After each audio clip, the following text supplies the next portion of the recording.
So a Muse, as defined in the 4-hour work week, as I use it in a business context, is any business that provides an automated source of income or cash flow.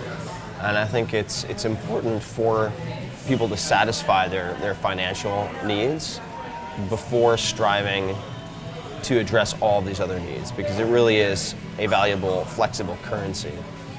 And ultimately the end goal is to spec out what you want to do, what you want to be, what you want to have, work backwards from a target monthly income number, design a business to support that and provide that, then minimize the number of moving pieces, automate it, and then you have, I suppose, what most people would consider complete freedom in the form of options left, right, and center.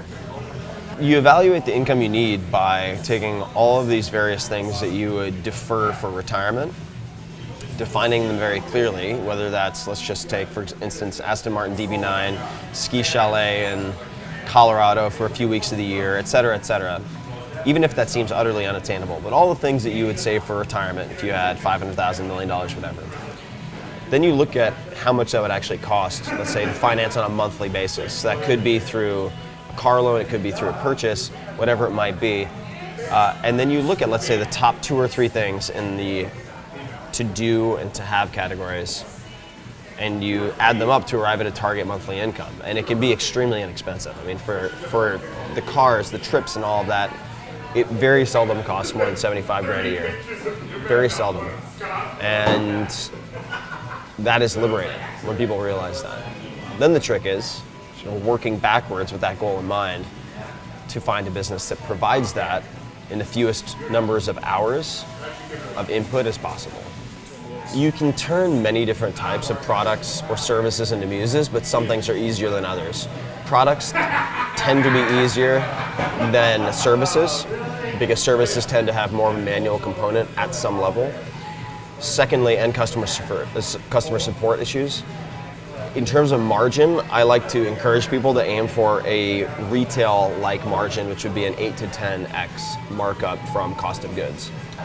By cost of goods, I'm really just referring to the physical goods. I mean, you can look at fixed and variable costs, but there's no need to get too fancy. I mean, really it is my cost of producing 1,000 units, let's just say, on a per unit basis. But I encourage people to sacrifice margin in the beginning during testing. This is very important, so it might be something we can discuss separately, but in effect, to get a lower per unit cost, you don't want to stock up on 1,000 units of a product you've never sold before.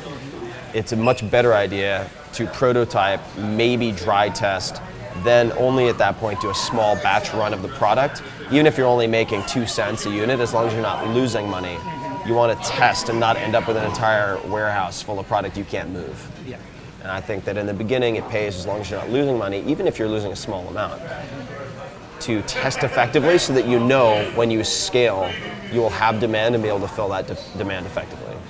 A Muse in experimentation testing, whether that's defining the market, identifying the cost per acquisition potentially for a customer, product design, prototyping, all that can be done while you still have a full-time job.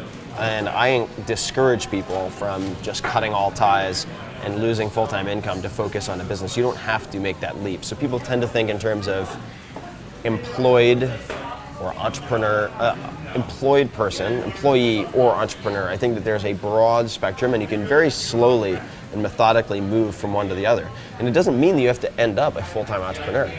You can still keep your job and have awesome side income. I mean, I'm not going to name names, but I'm pretty sure you and I both know a guy who, at the time at least, this was a few years ago, worked at Google and was selling millions of dollars through Shopify. And he did both very comfortably. So I don't think you have to choose necessarily between one and the other. So the internet and technology have made businesses much easier to start and run and analyze than even when I started doing things in 2001. It's so much easier. I mean, now you have everything from Amazon Web Services to Shopify to real-time inventory management for very low cost. I mean, it just goes on and on and on. I think that there is also a deluge of tools, so that can be confusing to some entrepreneurs. They now have more options to choose from. But at its core, I think there's never been a better time to create a business that gives you income, time, and location independence, it's very exciting to see. I mean, I've never seen, in the last competition, what was it, 3,000 something businesses? I mean, no, that was not even feasible, 2001, so it's very exciting. Yeah, so by freedom of location, and there's an order in which I recommend reaching these different points of sort of currency thresholds. So you have income first, and depending on if you're employed or self-employed, then you have location as an employee, then time. If you're self-employed, it would be time and then location. But by location independence, it just means you're not tethered to one location. So you can work as easily in San Francisco, where we are now, as you could in Canada, as you could in Buenos Aires, as you could in Tokyo, as you could in Berlin, which is exactly what I did for a year and a half while traveling around the world. That just so happened at the time, the technology kind of sucked for doing that. And I was still able to do it, but it was a pain in the ass.